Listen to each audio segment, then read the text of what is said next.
Welcome back once again friend हमारे प्यारे से प्लेटफॉर्म प्रशांत अकेडमी में। और दोस्तों आज मैं आपका मिश्रा सर लेके आया हूँ detail explanation of each planet. दोस्तों आज हम हर एक प्लेनेट के बारे में आराम से विस्तार में पूरा एनालिसिस करेंगे, बताएंगे कि कौन से प्लेनेट को रेड या ब्लू प्लेनेट कहते हैं, किसकी कितनी सैटेलाइट है, कौन सा हॉटेस्ट होता है, कौन सा कोल्डेस्ट कूलेस्ट होता है, ये सारी डिटेल में एनालिसिस करेंगे। तो चलिए दोस्तों हमारे साथ बढ़ते हैं आगे।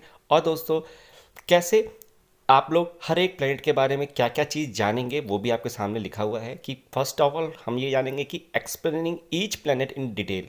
ठीक, टेम्परेचर वेरिएशन कि उनका दिन में रात में क्या टेम्परेचर का वेरिएशन होता है, number of satellite it means that number of moon कितने हैं उनके पास, और सन से वो कितनी दूरी पे हैं, कौन से नंबर पे आते हैं। ये सारी चीज़ों को हम वन बाय वन हर एक प्लेनेट के रिस्पेक्ट में जानेंगे। तो चलिए दोस्तों स्टार्ट करते हैं बिना किसी देरी के। फर्स्ट हमारा आता है दोस्तों सोलर सिस्टम। सोलर सिस्टम के बारे में अगर हम डिटेल में जानें तो solar system consist of sun and the astronomical objects gravitationally bonded in a orbit around it, all of which formed from a collapse of a giant molecular cloud approximately 4.6 billion year ago। है ना, ये nebula theory के according ये कहा गया है कि 4.6 billion year पहले हमारा बहुत जायंट क्लाउड था और सारे astronomical objects as well as the celestial objects सारे बाउंडेड थे उसी जायंट क्लाउड के अंदर। लेकिन एक कुछ सिस्टमैटिक ब्लास्ट हुआ और कुछ ऐसा हुआ कि सब प्लैनेट, सारे मून, सारे स्टार सब बिखर गए। तो solar system is full of planets, moon, asteroids, commits, minor planets and many other exciting object. आगे बढ़ने से पहले दोस्तों मैं आपको ये बता दूं कि प्लूटो अब no longer consider as a planet. Astronomical science के अकॉर्डिंग प्लूटो को अब प्लैनेट की कैटेगरी से हटा दिया गया है, हमारे साइंटिस्ट ने उसको हटा दिया। चलिए दोस्तों पहले बात करते हैं सन की। आपको पता है सन मीन्स दैट सूर्य, ये एक सूर्य देवता हैं। ये तो हमारे रिलीजियस पॉइंट ऑफ व्यू से हो गया, लेकिन साइंटिफिक पॉइंट ऑफ व्यू से ये बात हो गई कि ये मिलियन और बिलियन स्टारों के साथ साथ ये भी एक स्टार है। सन सूर्य मीडियम साइज्ड स्टार है, ना ज़्यादा बड़ा है ना ज़्यादा छोटा है। हमें बड़ा इसलिए दिखाई देता है क्योंकि ये पृथ्वी के बहुत पास में है। दोस्तों अगर इसके टेम्परेचर की बात करें तो कई 1000 डिग्री टेम्परेचर इसका रहता है। ये हाइड्रोजन और हीलियम गैस से बना हुआ है। और दोस्तों इसका भी एक रिवॉल्यूशन होता है, ये भी एक रिवॉल्व करता है किसी न किसी ऑर्बिट में। हालांकि इसकी साइज़ बहुत बड़ा है तो हमें इसका रिवॉल्यूशन बहुत छोटा दिखाई देता है। ठीक है, चलिए फर्स्ट प्लैनेट की बात करते हैं दोस्तों। फर्स्ट प्लैनेट है हमारा Mercury. Mercury is the nearest planet to the sun. ठीक, चाहिए दोस्तों डिटेल में एनालिसिस करते हैं इसके बारे में, डिटेल में बताते हैं। देखिए सबसे पहले आपके लिखा हुआ है कि average distance from the sun is million miles, 36 million miles का है एवरेज डिस्टेंस। हम अनुमान लगाए हैं कि 36 मिलियन माइल्स का होगा। इसका टेम्परेचर दोस्तों है 140 डिग्री सेल्सियस। डायमीटर की बात करूं तो इसका है दोस्तों 4900 इन किलोमीटर। ठीक है, सॉलिड स्ट्रक्चर है, कोई गैस का नहीं है। टोटल ये टेरेस्ट्रियल प्लेनेट की कैटेगरी में आता है तो टोटल ये रॉक से बना हुआ है। एटमॉस्फेयर की बात करूं दोस्तों तो इसका थिन लेयर ऑफ हीलियम से पूरा प्लेनेट को इसने एटमॉस्फेयर ने उसको ब्लैंकेट बना के घेर के रखा हुआ है। अगर मैं मून की बात करूं दोस्तों तो इसके पास एक भी मून नहीं है। Means that natural occurring satellite is none with respect to moon, sorry Mercury. ठीक है, इसके पास कोई रिंग भी नहीं है क्योंकि आप जानते हैं कि जो भी जोवेनेंट प्लैनेट्स होते हैं उन्हीं के पास रिंग होती है और जो भी टेरेस्ट्रियल प्लैनेट्स हैं उनके पास रिंग नहीं होती। लेंथ ऑफ द डे है इसका 59 डेज और लेंथ ऑफ द ईयर है 88 डेज का। सरफेस फीचर की बात करूं तो क्रिएटर्स, क्लिफ्स, डस्टी उसका एक सरफेस का करेक्टरिस्टिक्स हम बता सकते हैं। अगर मैं और डिटेल की बात करूं दोस्तों तो mercury, it is said that Mercury's orbit is being interfered with by another undiscovered planet.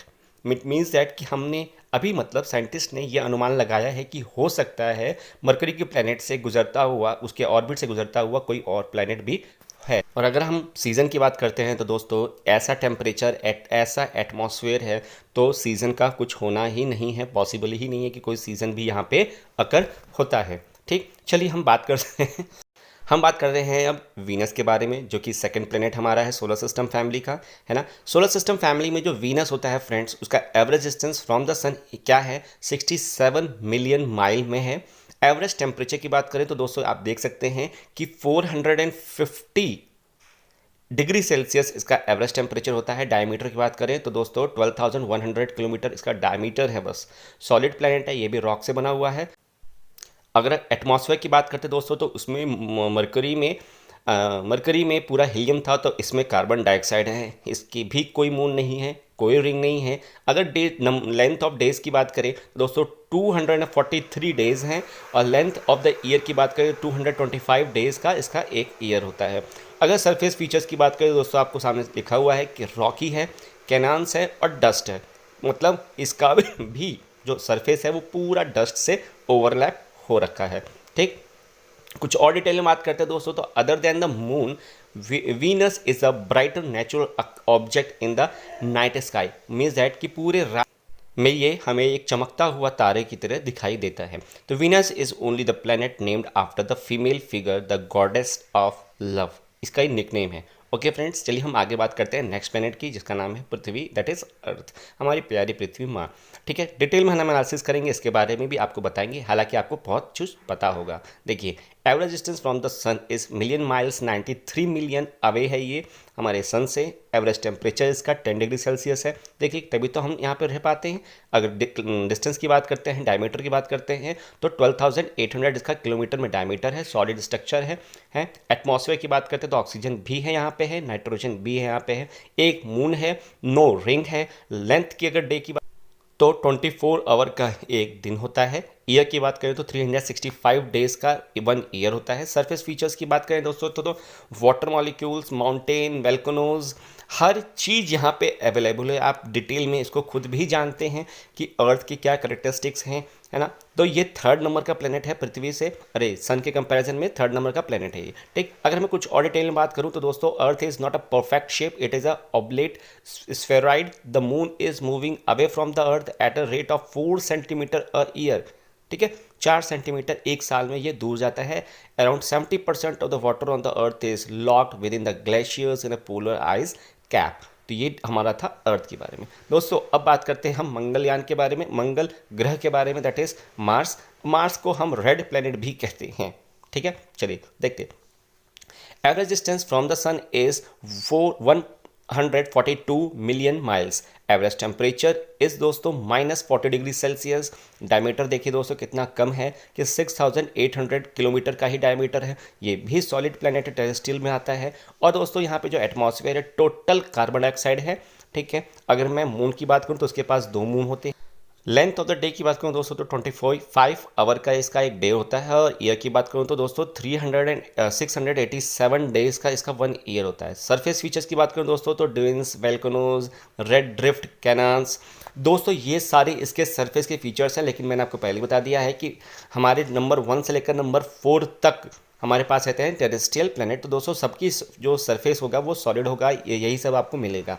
ठीक है, अगर मैं और डिटेल में बात करता हूँ मंगल ग्रह की, तो दोस्तों scientist believe that Mars was once a every different place, once a very different place. Evidence point to the volcanic activity, water and rich atmosphere and warm climate. चलिए दोस्तों, बात करते हैं जुपिटर की। यहाँ से हमारे पास स्टार्ट हो जाता है Jovian, that is a gaseous planet. दोस्तों, अगर मैं जुपिटर की बात करता हूँ तो जुपिटर का जो एवरेज डिस्टेंस है फ्रॉम द सन है वो 484 मिलियन माइल्स है। अगर मैं टेम्परेचर की बात करूँ तो एवरेज टेम्परेचर है दोस्तों -140 डिग्री का। अगर मैं डायमीटर की बात करूँ दोस्तों तो 1,43,000 डायमीटर। बहुत जाइंट प्लेनेट है ये, बहुत बड़ा प्लेनेट है, गैसियस प्लेनेट है। अगर मैं एटमॉस्फेयर की बात करूँ तो दोस्तों ये हाइड्रोजन और हीलियम से बना हुआ है। सैटेलाइट की बात करूँ 63 मून है इसके पास, 4 रिंग है। और लेंथ ऑफ द डे की बात करूँ दोस्तों 10 आवर का इसका एक डे होता है। और 12 ईयर्स का एक साल होता है इसका। ठीक है, 12 ईयर्स का। सरफेस की बात करूँ दोस्तों तो उसका सरफेस पे रेड स्पॉट्स हैं, स्टॉर्म्स हैं, ये सारे जुपिटर्स की हैं। दोस्तों आप देख सकते हैं कि हाईएस्ट नंबर ऑफ मून अभी तक तो जुपिटर के पास है, 63 है। और 12 ईयर्स का एक का 1 ईयर होता है। अगर मैं और डिटेल में बात करूँ दोस्तों तो one spot that planetary scientist think organisms could survive in Europa, Jupiter's moon. Jupiter के मून पे हम सर्वाइव कर सकते हैं, ये साइंटिस्ट का दावा है। ठीक है, तो आप उसके बारे में जान सकते हैं। अब दोस्तों बात करते हैं सैटर्न के बारे में। सैटर्न आप देख रहे हैं रिंग शेप है, ये भी गैसियस प्लैनेट है। चलिए आइए डिटेल में एनालिसिस करते हैं इसके बारे में। Average distance from the sun is 885 million miles. Average temperature is -180 degree Celsius. Diameter in the kilometer 1,20,700 kilometre का इसका एक डायमीटर है। ठीक है, ये भी गैशियस प्लैनेट है। एटमॉस्फेयर की बात करें दोस्तों तो ये भी हाइड्रोजन और हीलियम से बना हुआ है। अगर हम मून की बात करते हैं तो इसके पास अपनी खुद की नेचुरल सैटेलाइट मून वो है 31। ठीक है, अगर रिंग्स की बात करें दोस्तों तो 1000+ रिंग्स हैं इसके पास। A length of a day तो 10 आवर का इनका एक दिन होता है। और अगर हम ईयर की बात करें दोस्तों तो 30 ईयर्स का इनका एक साल होता है। सरफेस फीचर्स की बात करें दोस्तों तो स्टॉर्म्स एंड क्लाउड, जो कि मैंने बताया था ना आपको, अभी कॉस्मिक डस्ट की पूरी गैशियस ये बनी हुई है, तो वही है। अगर हम डिटेल में एनालिसिस करते हैं इसके बारे में दोस्तों तो another place where life could exist is Titan, earth Saturn's largest moon.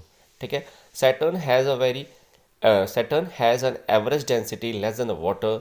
That means it could float if there were an ocean big enough to hold it. Saturn has a name of the Roman god of agriculture and harvest. The particles that make up Saturn's ring range from the size of a grain to the salt the size of the mountain. तो दोस्तों आपने यहाँ पे Saturn के बारे में detail में देख लिया है। चलिए अब आगे बढ़ते हैं यूरेनस के बारे में। देखिए friends, Uranus the average distance from the sun in million mile is 1781। Average temperature is -200 degree Celsius. Diameter in kilometre that is 51,800। ये भी गैशियस प्लैनेट। और अगर हम एटमॉस्फेयर की बात करते हैं दोस्तों तो ये हाइड्रोजन और हीलियम से बना हुआ है। अगर नेचुरल सैटेलाइट की बात करें दोस्तों 27 मून है इसके पास। और नंबर ऑफ रिंग की बात करें दोस्तों तो इसके पास है 11 rings. Length of the day तो 17 आवर का इसका एक 1 डे होता है। और 1 ईयर की बात करूँ दोस्तों तो वो होता है 84 years. Surface features green and blue cloud, इसके पास हरे और नीले क्लाउड हैं। ठीक है, ये इसका सरफेस का फीचर्स है। अगर मैं थोड़ी सी और डिटेल बात करता हूँ यूरेनस के बारे में दोस्तों, Uranus was the first planet discovered in the modern history. पूरे हिस्ट्री में पहला एक यूनिवर्स में ये डिस्कवर किया था। It was also be the first discovered using telescope. The moon are named after the character William Shakespeare के द्वारा दिया गया है। अगर मैं बात करता हूँ नेपच्यून, नेपच्यून दोस्तों लास्ट अभी तक का प्लेनेट है। ठीक है, एवरेज डिस्टेंस अगर बात करूँ सन से दोस्तों ये 2793 किलोमीटर मिलियन माइल है एवरेज डिस्टेंस सन के कंपैरिजन में। और एवरेज टेम्परेचर की बात करूँ दोस्तों तो -220 डिग्री सेल्सियस है। डायमीटर की बात करें दोस्तों तो 49,500 किलोमीटर्स का डायमीटर है दोस्तों। और ये भी पूरा का पूरा गैशियस है, गैशियस प्लैनेट है। एटमॉस्फेयर की बात करो दोस्तों तो इसमें भी हाइड्रोजन और हीलियम है। अगर नंबर ऑफ मून की बात करता हूँ तो इसमें होते हैं 13 मून, 4 रिंग है। लेंथ ऑफ द डे की बात करूँ तो दोस्तों 16 आवर का एक लेंथ है इनका। और अगर मैं ईयर की बात करता हूँ तो दोस्तों 165 ईयर्स का एक साल होता है इनका। ठीक है, features storm and blue cloud, इसमें भी स्ट्रॉम है और ब्लू क्लाउड है। तो ये दोस्तों था हमारा लास्ट का अभी तक का प्लेनेट। अगर मैं और डिटेल में एनालिसिस करता हूँ उसकी तो मुझे ये पता चलता है कि Neptune is named after the Roman god of the sea. Neptune's icy ring were discovered in 1968। Wind of the mount Neptune can reach 2000 kilometre per hour, fastest than the speed of the sound. तो आप देख सकते Kuiper's belt, a large field of the space debris, is dominated by Neptune's gravity. दोस्तों यहाँ तक था सारे planet का हमने डिटेल में एनालिसिस कर दिया था। तो धन्यवाद, और आप लास्ट तक बने रहें इसके लिए बहुत बहुत धन्यवाद। आप लाइक कीजिए इस वीडियो को, शेयर कीजिए, जितना हो सकता है उतना आप शेयर कीजिए। और अगर आप अभी तक चैनल पे नए हैं तो प्लीज़ घंटे के बटन को दबा के आप हमारे चैनल को सब्सक्राइब कीजिए, साथ ही साथ नोटिफिकेशन बेल को भी प्रेस कीजिए। ठीक है दोस्तों, मिलते हैं नेक्स्ट वीडियो में एक धमाकेदार सेशन में। तब तक के लिए take care and bye bye.